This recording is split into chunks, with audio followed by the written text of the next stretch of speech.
Welcome to the PM Hour, people.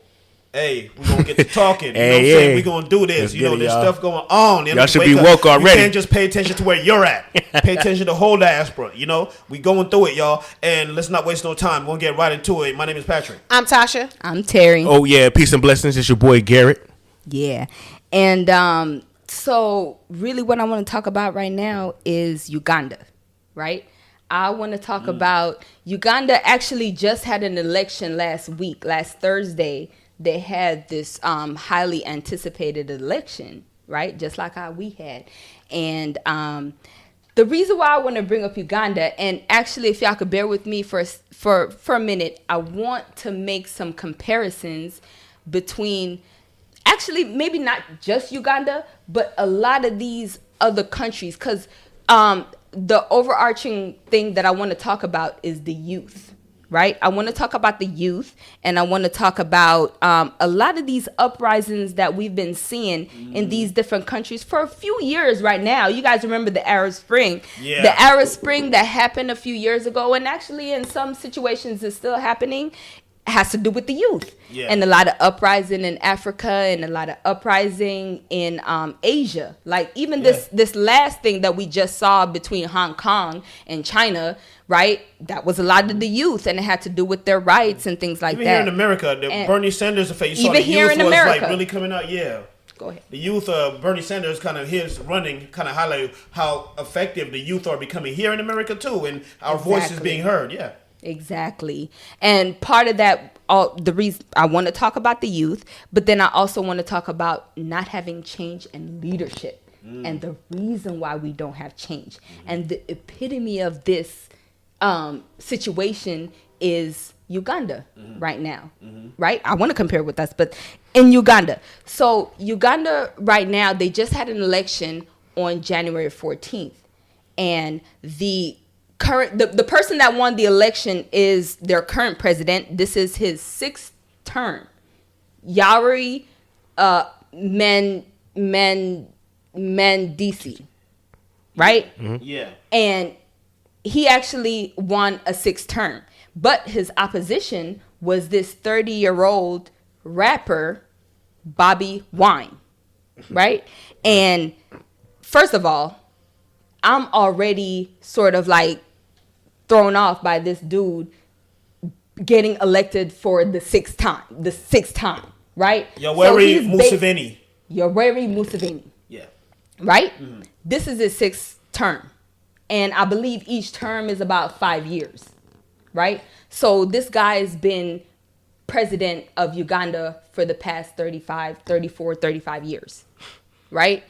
35 years. Exactly. And some of the stuff that Uganda, well, okay, this is what I want to talk about. So you're calling it dictatorship, right? Because he's been in. That's basically, yeah. I think basically, yeah. But they're a democracy. They actually also have a parliament and everything, right? And we can also talk about that. But this guy has been voted into presidency, right? So we got to also talk about that. We got to talk about corruption and all those things. But part of the reason I bring this story up and why I connected with this is we are always, as far as focusing on the diaspora and wanting change, we're always talking about why we don't see change and why change is so hard to come by, right? And a part of that is things like this that happen in the United States and happen in Uganda, where we have this Museveni guy, he's 76 years old, right? And has been in presidency for this long.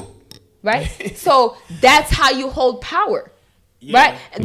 All the young people, the average age of people of the citizen in Uganda, and just to think about it, Uganda is their population is about 45 million. The population of Canada is 37, right?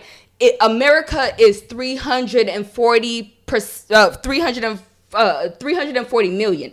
The population of African Americans in America is what goes from like 12% to 14%. Yeah. So that's about 40 to 45 million people. That's the population of Uganda.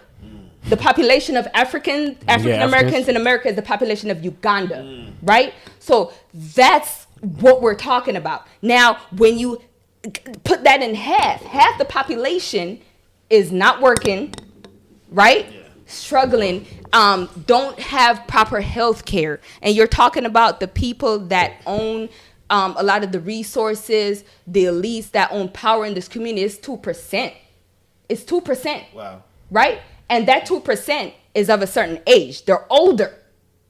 So this is why in a lot of the countries, and Uganda is a perfect example, where you don't see progress and you can't see change, because you have a small percentage of people that hold the power. Yeah. And the larger percentage of the population can't get by. It's crazy. Can't get no basic needs. No basic. Their basic needs are not met, but they don't even have the voice to be able to garner those basic needs. Yeah.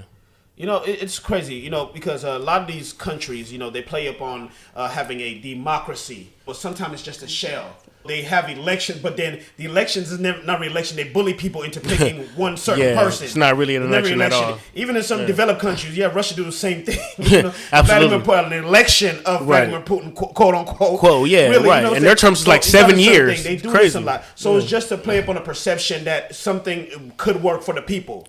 And you have this guy, Bobby Wine, who runs, you know what I'm saying, trying to blow up that spot, to the blow up and you know, give his credence and everything to that fact, to say, okay, is it the way it is? This man, you know, and I applaud him for what he's doing. You know what I'm saying? He's trying to make something change or something happen, because he's in house arrest, if people don't know that. You know, who? Bobby Wine? Bobby Wine's in house arrest. No way. You know? So wait a minute, he running for presidency on house arrest? No. He already lost the presidency, but it's not that. Yeah. The reason why he's in, it's not even really house arrest.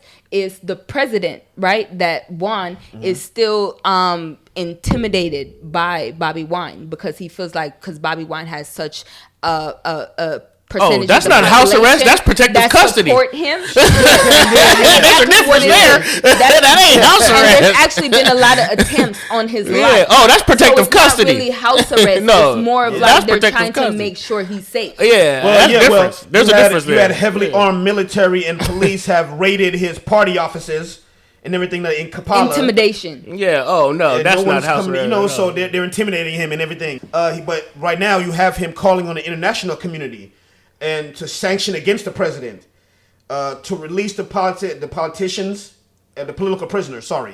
International adult audit of the election for all nations to review their relations with Uganda, and the restoration of the internet. Well, can I just say something about that? The Bobby Wine has actually asked for investigation of the election, because and actually the elections in Uganda, every time there's an election, there has to be an investigation, and they've always found that Uganda have had things to improve. They've actually failed every single time.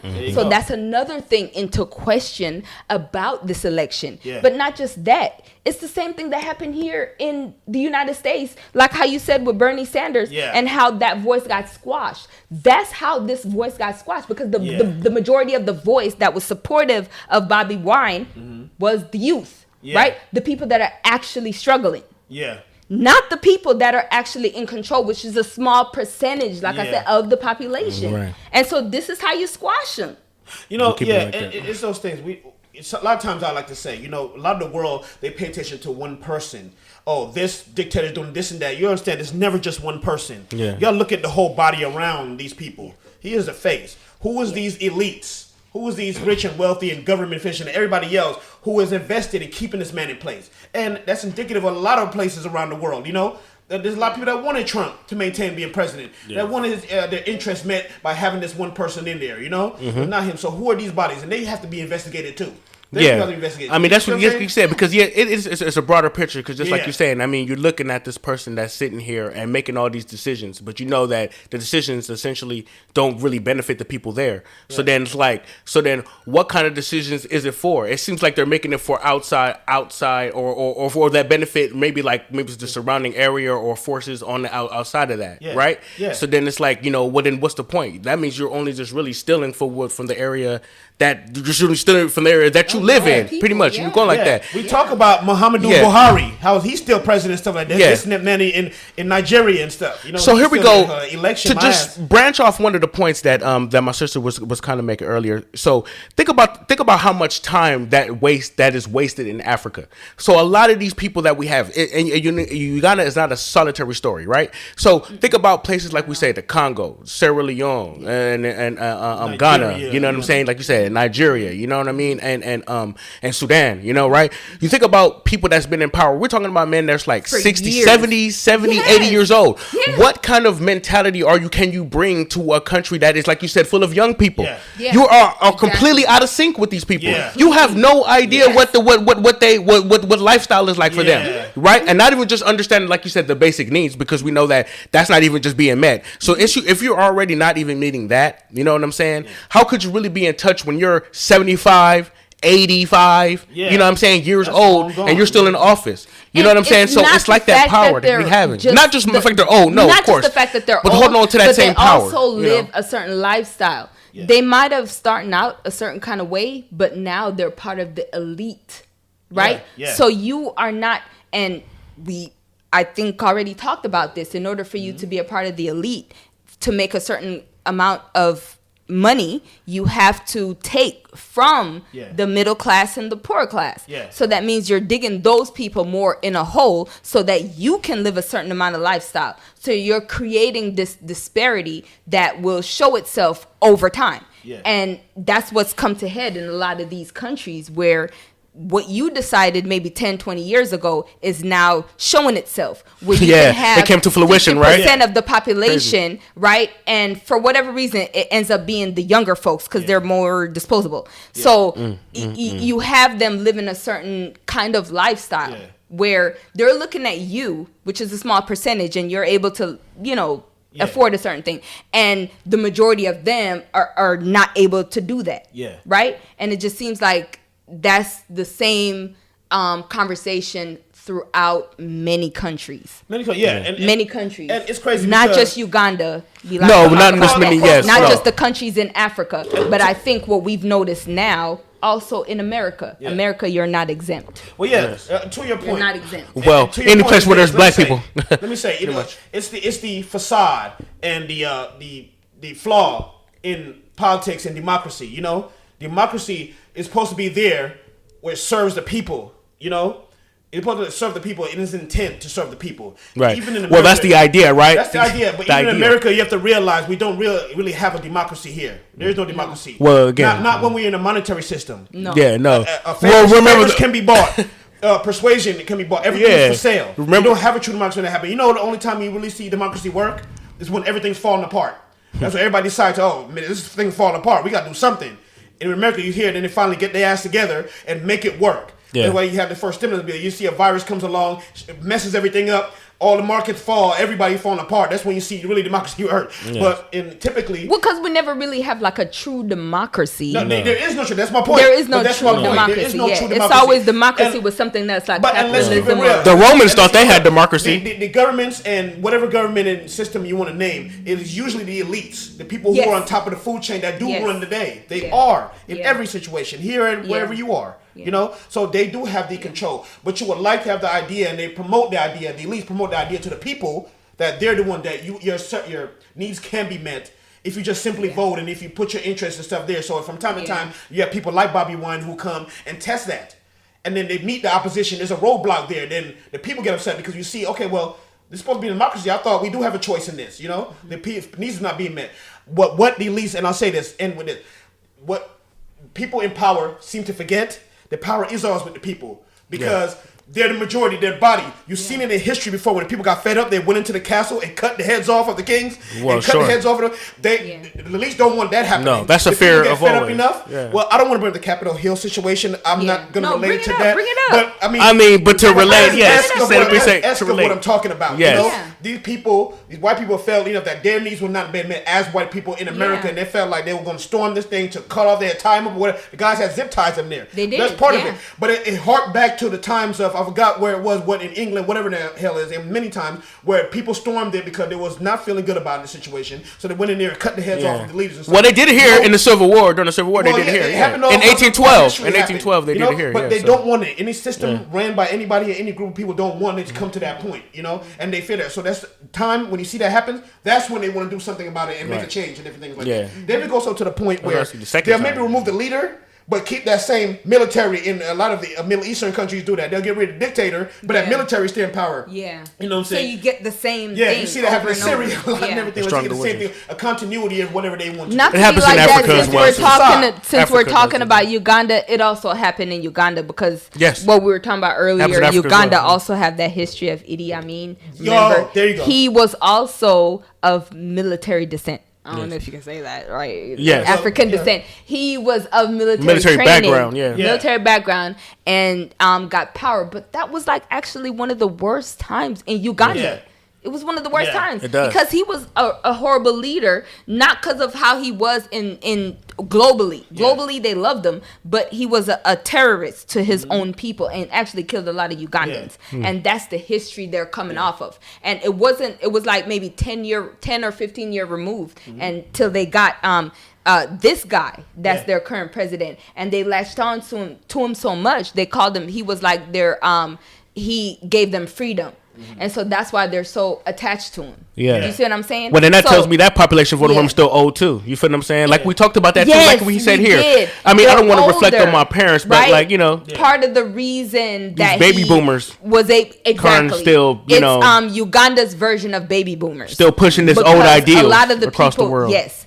Aside from the corruption, right? Aside from the stealing of the election, people that actually voted for him actually believed in him because he's the only president that they have known. Not only that, he became president at a certain point in their life.